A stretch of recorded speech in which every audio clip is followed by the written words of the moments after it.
মেয়েদের বিয়ে দেওয়ার সময় ল্যাপ তোষক খাট এগুলো দেয়, আবার বলে এগুলো যৌতুক না উপহার, এগুলো দেয়া লাগে, এক্ষেত্রে করণীয় কি?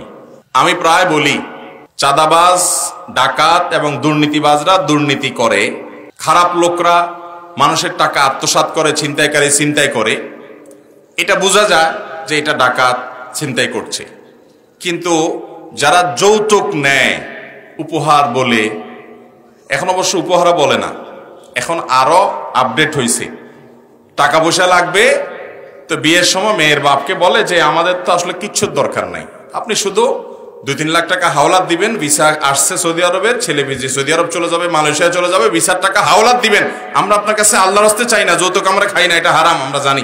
মেয়ের বাপ তার কাছ থেকে আপনি উপহারের নাম দিয়া, হাওলাতের নাম দিয়া বিভিন্ন রকমে যে সমস্ত খাট পালং ফ্রিজ কিনছেন এবং তার কাছ থেকে এগুলো আদায় করছেন, মোটরসাইকেল আদায় করছেন, টেলিভিশন আদায় করছেন, এগুলো সম্পূর্ণ হারাম এবং নাজায়েজ। এগুলো জায়েজ হওয়ার কোনো কারণ, একজন চোর চুরি করে, ডাকাত ডাকাতি করে, আপনি যা করেছেন এটা একই বিষয়, ওই দুটোর ভিতরে পার্থক্য করা কঠিন। আপনিও জুলুম করে সম্পদ আত্মসাৎ করেন।